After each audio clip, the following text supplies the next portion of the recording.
Hello, once again. I am Doc Rotten, and this is Horror News Radio, the official Gruesome Magazine podcast.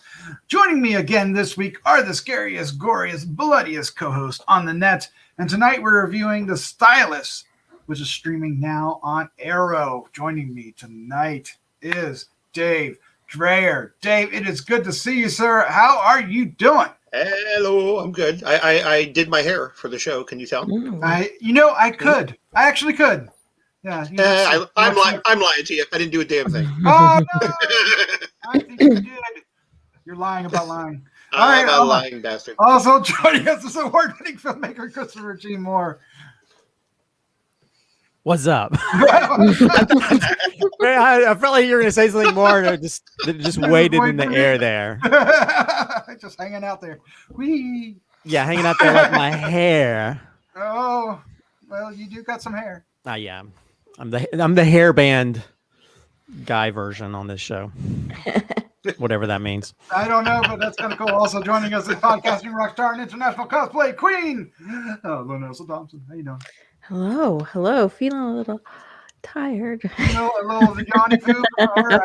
After our movie. Don't spoil anything. All right. What we're going to do tonight is we're going to give our first impression of The Stylist, and then we're going to talk about the film for a little bit, and then wrap things up with our final thoughts, our score 1 to 5, and our favorite scene.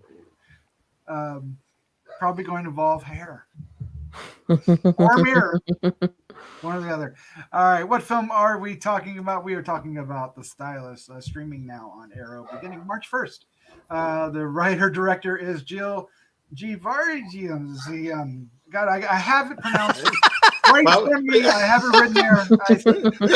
Well, you at least got all the letters in there. Not particularly pronounced right, but they're all in there. I actually looked this up. I'm sorry, Jill. Gevargizian. I'm pretty sure that's close. All right, Good night, everybody.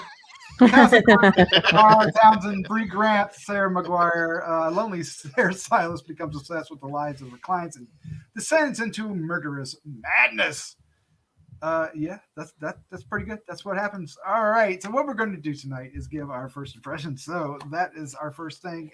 Who is going to be first? Well, Vanessa, you kind of gave us a little bit there. So why don't you pick up where you left off and give us your first impression of The Stylist? We had this one in our gruesome guides. We did. For March. Yeah. I think it was the first one. I was super looking forward to it because it seemed like a really interesting premise. Like it could be fun and campy and build on some interesting emotional and mental topics. But honestly, I feel really disappointed after watching this. I really felt like it was just way too long. It didn't get to a point at any point during the movie. And the saddest thing about it is I feel like I don't have anything to say because not much happened the whole time. And what did happen was so repetitive and uninformative that it's left me in such a weird state as far as how I feel about it. A weird state. It's kind of like in a fog. We're going to shake things up tonight, and Christopher G. Moore, you're going next. What is your first impression of The Stylist? Well, I have an interesting connection with this. This is actually a feature film that's based on a short that actually was included in an anthology that one of my films was in. Ooh. So I think it might have been Watch If You Dare. I'm getting confused. It's one of those. But anyway, her short, and it was always like this really well done short that has like a really interesting premise. So I was kind of interested to see, somebody who has a successful short film to some degree, and I want to expand again into a feature. I wanted to see what she sort of does with that, and it doesn't work as well as the short does. And I don't know if it's one of those things to where it's like maybe the concept worked much better for them in the short. But the feature film version, There's parts of it that feel like a TV movie or like it's kind of bland, I guess is a maybe a good adjective for it. I don't know. I was kind of there wasn't a lot there, and I mean, there's a lot of montages in it, especially with hair, and I think the filmmaker actually is a hairstylist. So yeah, I don't know. It's and some of the dialogue's kind of like it feels like written dialogue as opposed to dialogue you could deliver with characters, and some of the actors, the way they deliver lines aren't that great. So I don't know. It's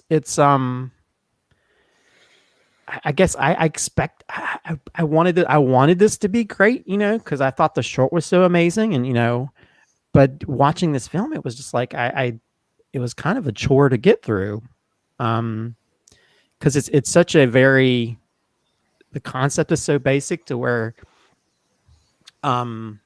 if you don't deliver through the dialogue or you don't deliver through performances, and you don't really have much more to go. And I think even the very beginning is so simplistic in the shots that are used and stuff that I was like, wow, there's nothing to this. I mean, and I think there's a few parts where they throw in like split screen, like De Palma type stuff, which is like feels a little bit out of sorts. It just feels like thrown in there to be like, ooh, this is kind of cool and stylish. I mean, there's parts of it I think are shot pretty good, I guess. I mean, I love there's like a club scene that they use a lot of really cool lighting and stuff in that. But at the same time, I really didn't care about the characters that much. And when you're creating something like a psychological type character, this kind of, almost like a Patrick Bateman or any of these kind of, or like you ever saw the movie May, where you have like sort of weird damaged character. You really have to make it a character you really sort of are interested in, even if they're like very despicable or crazy, and it didn't work for me. I mean, it almost felt like a Buffalo Bill afterthought, because I think every time she put the little wig on, all I could think was, well, Buffalo Bill did it better. So yeah, I was kind of I was not digging this film. I was kind of, and I think it's, I don't think it's a horrible film. I don't think it's like, because there's a lot of films that are just like, there's no effort or anything put into it. I think they try to do a good job with it, but all the elements weren't there to make it entertaining enough or make it to build on what was created in the short that worked so well in the short. It doesn't work so well expanded out if you don't have a good script, if you don't have a good cast of characters, if you don't have some kind of arc that kind of like keeps you interested in what's happening. And it just felt like those elements you find in like a really bad like a Lifetime movie or something where you don't really feel invested in what's happening, so I think I'm more than anything, I'm just disappointed because I really went into it hoping that I always like seeing what filmmakers do with their short film concept and they expand it into a feature, because it's like now you have more of a budget to do more stuff. But this is just like it just laid there, and I was like, I'm not into this. So I'm kind of sad and disappointed that it didn't turn out better than what I was hoping it would be. So yeah, I don't know. I think it's kind of a misfire for me. Misfire. That's a good word. That's a good word to use. All right, Dave Dreher, sir. I gave you a surprise. Usually I put you first, and now here you are, third. Yeah, I'm all thrown off now. I don't know what to do. I'm just going to What stare at the camera. What is your first impression of the this to me was like all style, no substance. I don't know anything about this film. I didn't see the short, none of that stuff. So I have nothing to compare it to, but it's funny that Christopher would mention De Palma, because about 10 minutes into this, I'm like, oh my God, this director has like a huge heart on for De Palma, because this is De Palma. This is Raising Cain. This is Dress to Kill. This is Body Double, kind of all wrapped in, practically just stealing shots from some of those films. The The impressive thing is she actually does pull it off. I didn't realize it was a female filmmaker until after I'd watched it. But she does pull it off. I think she has some directing chops. She really does. It just seemed like they tried to take a story and just really drag it out over a way too long period of time. There's some generally creepy moments in this. I mean, really great creepy character moments that I really liked. One of them is my favorite scene, so I don't want to reveal it right now because you bastards will steal it. That's right. But other than it being just overly long, and like I said, lots of montages of her looking in mirrors and stroking hair and stuff like that just went nowhere and were completely unneeded. I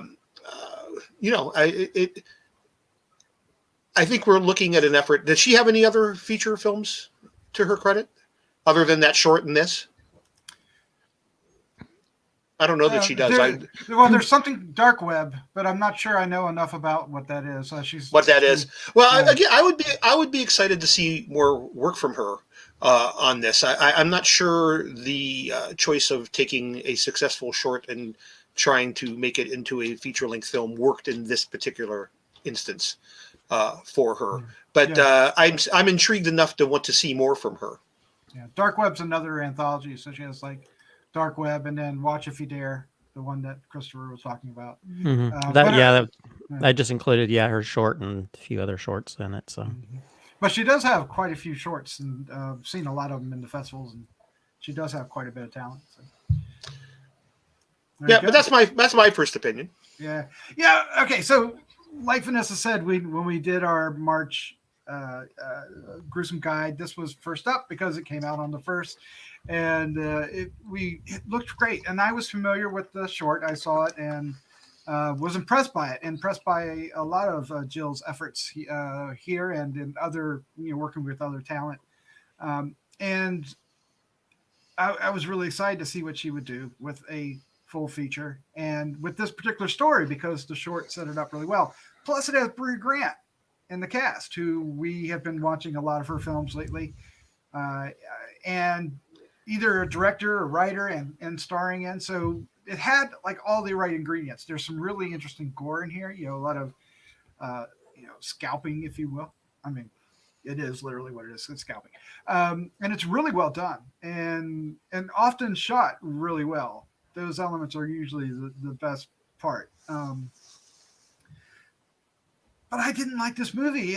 I was really struggling to get invested, to stay interested, to stay awake. This was really, it ended up being boring, and primarily because I couldn't get into our two leads. I couldn't get into the relationship they had, or I couldn't get into our character, what was driving her, and. It did feel, somebody used the word repetitive, and it did feel that way because she would, it was kind of a one-note thing what she did, but it was, there's a, which is really disappointing because I think even in this, you see a lot of talent, right? You see that she really has a lot of talent, and that makes it even more disappointing because I felt like this should be so good. It should really be quite a winner, and it didn't hit. It didn't connect. And for me, I think most of it is because I wasn't drawn into the characters enough to feel the conflict, to feel the pain, to feel what was driving them. And we've talked about that a lot, that if you don't have that connection, you've got to, if you don't have that, you've got to supplement something else, and there isn't anything to supplement. There's no kinetic energy, which is fine because that's a choice, and there's no crazy ass gore. It's very straightforward gore. Again, that's a choice, and it's fine, and it works in this picture. But without that connection, it's a slog, and unfortunately, that sinks it. It really does. It just drives it down, and that is incredibly unfortunate for something that had so much promise. Yeah, like what you're saying about kinetic energy. Like these are crimes of passion that are being committed. She's supposed to be passionate in her single white femaleness. You know, where's the passion? There was zero fire. There was nothing there to exemplify that passion. I mean, slight spoiler, there's a masturbation scene and there's still no fire or passion there while that's happening, not even in the sense of it being weird. Like her how and where and what's happening while that's going on, you know? You just feel like blah the whole time, bland, white toast. I'm honestly offended at how disappointed I am in this movie because there are some beautiful shots in it. And you're right, the use of color is really interesting sometimes. And I said earlier, the opening titles kind of reminded me of one of those very like softcore love ladies kind of porns. And I'm like, what is happening here? And had it gone maybe more in that direction, I may have had a better feeling about this movie. But I have not watched a movie in a long time that I felt so nothing about. We've watched a lot of movies that we've had some very negative feelings about recently and that we felt offended by because they took such liberties and the stories were wrong. But this one just falls so flat. And from hearing what you're saying about the short, it's so sad to see that, you know? Well, the film feels as disconnected as the main character. You know what I mean? And it's almost like yeah, if you are a hairdresser and you have all these different tools at your disposal, like a, you know, straightening iron, you have all the different ways to color your hair, but you don't really know how to use it properly to make the end product look good. And I think this is how this film feels. I mean, as I pointed out, the De Palma type stuff, a split screen, and there seems to be an effort that sort of do those kind of, because De Palma always made those kind of films where people's trying to be someone, you know, some psychotic person trying to be like someone else or whatever. But it doesn't feel like that. It just feels like somebody just sticking a De Palma face on their face and saying, look, I'm doing De Palma. And it didn't really work for me to where it's like, there's a few little flourishes of trying this or that, but it's still not working properly enough for you to sort of like really care. And I think, yeah, that disconnection, I think, is its biggest weakness, because you know that's the heart of that makes things work when it comes to movies, is like this sort of you know foundation of like, let's see where this character goes and let's see the highs and lows, and I was so disconnected from everything that's happened. I really didn't care what happened, or and to where it's like it did feel repetitive in that respect, you know. And I think you have those moments of like cool visual elements, and then moments where it just felt like normal pedestrian stuff that I see in a lot of those elements of short films I see at film festivals, where it's like, it just feels like, oh, they try to up their game with visuals, but then there's nothing behind it. Well, you shared something once that said, you know, a great horror movie is when there's a story there, when you remove the gimmick, you know, when there's a story that you truly care about and that drives the plot without scalping, without, you know, gremlins or whatever. Well, that's a bad example, but you know what I mean. And I just feel like that's really lacking here, because you have the gimmick, and even the gimmick isn't played up to its full extent, like you're saying. But there's just, beyond that, you just care so little. There's so little development about her relationship with her mother and her parents and why she is the way she is. And, you know, she's just someone who's had a bad life and can't get a sentence out when she's frustrated, which granted, we all feel that way sometimes. But I don't know. Yeah, I will say that there are moments in here that I really like. There's, you know, some over the head shot camera positions, you know, looking down on what's happening. There's some really smart choices and really sharp cinematography at times, and you know, all the promise is there. I think it really just ends up being, you know, the script and the emotion that is needed. When it comes to the gore, though, I think they did a great job. Dave, you're the gore guy here. We always look to you when it's gore because of, well, you know why. But okay. So I was thinking, you guys were thinking like, Bateman, not Jason Bateman, but the other Bateman. Jason Bateman would be a totally different film. But I don't know where I'm going with that. But anyway, I was thinking Maniac, right? I mean, this isn't Maniac because, well, obvious reasons, but it still has similarity with the scalping and wearing it and stuff like that. And anyway, I don't know where I'm going with that, so I'm going to shut up. But Dave, what I was going to ask you is, what did you think of the gore? Again, I think it was serviceable. Somebody else mentioned that it was serviceable, and I think it worked quite well. I mean, it was, it was some of Tom's old tricks. They didn't reinvent the wheel here. This is, As a matter of fact, it was, to me, it looked to be the exact same gag that Tom used in Maniac. Yeah, and it worked. I mean, why not use it? It's time tested and it works perfectly. So, why not use it? But I think it was serviceable. It wasn't spectacular, but it didn't look horrible either. So yeah. And Jill plays a character that ends up on the floor, and I thought her shot was that after the scalping was really strong. Yeah, I love there's a scene where she stabs the woman with shears in her neck, and then she pulls it out, and the blood spurts out. That was like my favorite gore shot because it was like, that seems very realistic. She jerked that shear out of her neck and it was like, I mean, things like that I think worked well. And it's like, there's that promise of those type of scenes that you really wish the rest of the film had that much amount of vitality, is that the word? Vitality and making up words here. But then another minute you're listening to this woman coming in from running outside and this really bad conversation between her and her future hubby about like, maybe you should reuse your little, running machine over there. It's like pieces of dialogue like that just made me kind of cringe, where it's like, it takes me out of the film and it feels like I'm watching an SNL parody of like a commercial or something. So it's I think that's the problem with the film. The film's like, one minute you see that sort of elements like, oh, style and ability, and other minutes, other parts of it are like, wow, this is kind of cringeworthy. So it's very uneven in that respect, and I think that's what makes you kind of pulls you out of the film.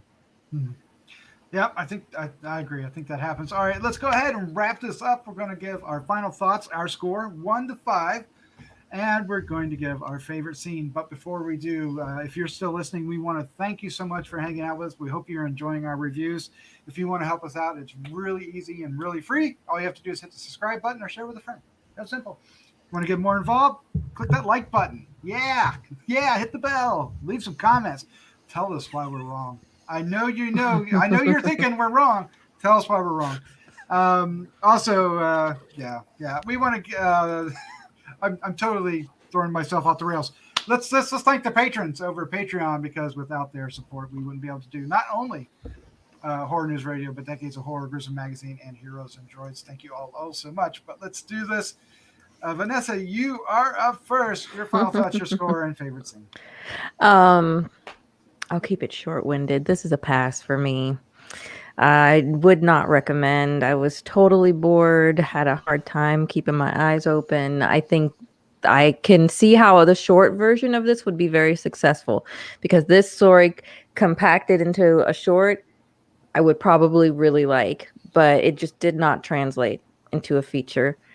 And it's, not for me. So yeah, I'll jump into my favorite scene, and it's actually that first scalping. I really like how that was shot. I like the whole watching it. You guys were talking about tried and true, but I loved that, seeing her peel that scalp off of that head while she's lying there in the stylist chair. That was really beautifully well done. I really liked seeing that. But aside from that, I think I'm going to give this one a 1.5. Ouch. Yes. Yes. All right. Christopher G. Moore, you're up next. What is your final thoughts, your score, and favorite scene? Yeah, it's this is one of those weird times where I really wish I could say nicer things about this film. Although I will say you should check out her short, which is part of Watch If You Dare. You can go on Tubi and my films on that anthology as well.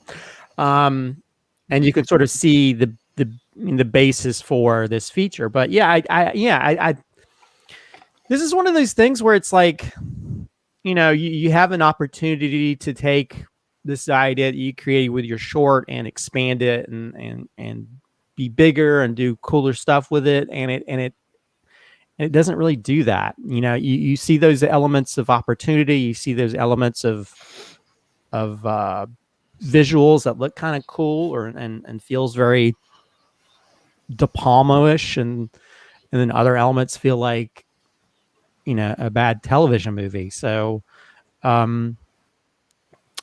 yeah, it's kind of sad and disappointing that I didn't, you know, that this film didn't turn out in a way that sort of like celebrated those elements that made that compact short film work so well, and it doesn't work so well in this sort of feature-length version. And there's a lot of, you know, there's a lot of things involved with that, whether it's just, you know, making sure that the style works throughout, making sure that the dialogue and the script works really well for the characters and the issues they're dealing with, or maybe even just the people that you cast in certain roles, you know, really being able to pull off those roles and making it so impactful to where you really care about what's happening, or at least you're more interested in it.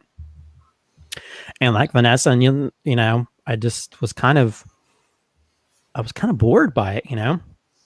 It felt very mundane, you know, and which is really weird, because you watch films like on Lifetime or any of these channels, and it's just like a normal drama, and you can understand why you'd be bored. But this is like involves horror, involves, you know, psychotic people that rip your scalps off and smile at themselves in the mirror, and you're like, I'm all for that, you know. But it's still just, it makes you sort of as disconnected as the character in the movie, and that's kind of sad. So yeah, I'm kind of saddened by this. At the same time, I do see the potential that this director has with directing and creating some cool shots and stuff. And I'd love to see what other material that she develops other than this, that maybe allow her to expand her, you know, her abilities and potential as a director, because I think she has talent. She's a wonderful director. So, but this feature film doesn't really, it feels very uneven. And I don't know what went into the creation of this, or maybe there's issues or whatever, but it doesn't really work as well as it should, especially when you look at the success and how well the short did. And it makes me really want to work hard to make my feature film version of Backward Creep work well. So that's for sure. Because I don't want people to come on and they're like, if his feature film was just as good as his short. So yeah, I'll give it a 2 out of 5, rating wise. And that's based on just the potential that I see in the film, and that there's those few visual flourishes that sometimes work, sometimes don't. But I see what she was trying to go for, but it didn't fire on all cylinders. As for favorite scene, I'll say, I don't know. I kind of like the bar scene, just because of the use of color. Yes. I love the way the use of color, especially in that bathroom with like the red light shining through the door window or whatever, and the use of red and blue. It's like, man, I want lighting in my own house like that. Maybe make one of my bathrooms light up like that. I did feel like the cinematography and the use of light in that really worked well in that scene. Because there's even a scene where the camera kind of is above, and it twirls, and it's sort of that how the visuals sort of add to the how the character's feeling. So I'll say that that's probably my favorite scene, or at least the one that stands out to me that I liked. And so yeah, I'm disappointed, but it is what it is. It is what it is. All right, let's prod Dave. See if we can wake him up. Dave, what was your final thoughts, your score, and favorite scene for the Stylist? Yeah, this is going to be a pass for me too, but not a hard pass. Like Christopher was saying, I think there's talent in this film. It's just spread out over too long of a period of time. I liked some of what I seen. Unlike Christopher, we've had this discussion before. I am not a fan of this pink, purple, blue light shit. All the films. I hate it. I hate that. That bathroom scene, I'm like, oh, just fucking kill me. Are you serious? We got to do this. Every film now has got to have a purple, blue, red scene. I don't know what the hell that is with that. That is a trend that can go away anytime, as far as I'm concerned. But there was other things that I really did like, but a lot of them are kind of traced back to a very De Palma-esque style of filmmaking, it has to be intentional. They had to be attempting to pay homage to Mr. De Palma, but with that being said, I think there really were a couple real good. And again, this kind of goes back again. Maybe this is my age playing into it, but Vanessa mentioned that masturbation scene. I found that creepy as shit. Maybe in my white toast world, somebody breaking in and using your wife's vibrator on herself is okay. But I was like, oh, yuck, shit. I found that kind of generally disturbing all the way around. But my favorite scene, and if there'd have been more of this, I think it would have been a much better film. But that scene where she shows up at the lady's work and it's out in the parking lot. And she's trying to insert herself into her life. Like, what can I do to help? And she's just like, yeah, go the fuck away, crazy bitch. And, but I thought that played out real well. I thought our two leads for that brief period really interacted well together. There was true tension, and I was waiting for it to like escalate there and then kind of maybe take off, because that was about the halfway point of the film, I think.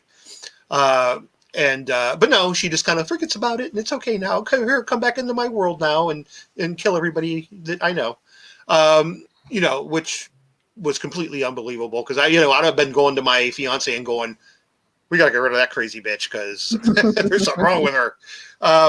But I liked that scene a lot, but I'm going to give it a 2 out of 5 as well, more for potential of better works ahead than what we watched. Interesting. I like that. So I was duly disappointed with this film. Maybe there were some expectation problems here, but there's a better film here to be had. I will say that I do like the cast. I thought Najarra Townsend as Claire, I liked her in this. I just don't know if I got what her character. I didn't get enough about her character. Her performance is fine, but there's nothing that she's given to really give us more than that. And I always loved her. I can't say that I don't. I thought she was great in this. Other than that, the film is it's too slow, and it just isn't intriguing. And I'm wondering if it's if we had a screener that maybe isn't the final cut. I don't know, because it felt like the soundtrack didn't really belong in the film either. It didn't feel like the music didn't accentuate anything, or it kind of fell flat, or sometimes it felt like there wasn't any at all. And I was bothered by that, actually. And then other times it was working. So it's very uneven, very disjointed, full of talent that just doesn't connect. And I think that makes the disappointment all that much sharper. And me regret having to say what I'm getting ready to say, because I really don't want to say this, but I'm giving this a 1. I really didn't like this movie, and I hate having to say that, because I shouldn't be saying that.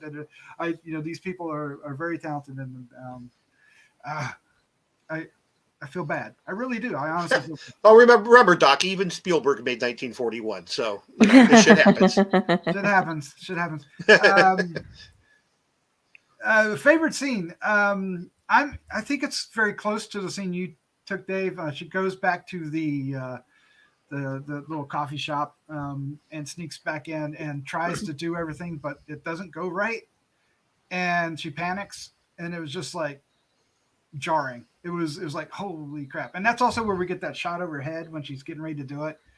And, it was just like, ew, that's awful. But I'm going to give another scene because it's totally different. And toward the end,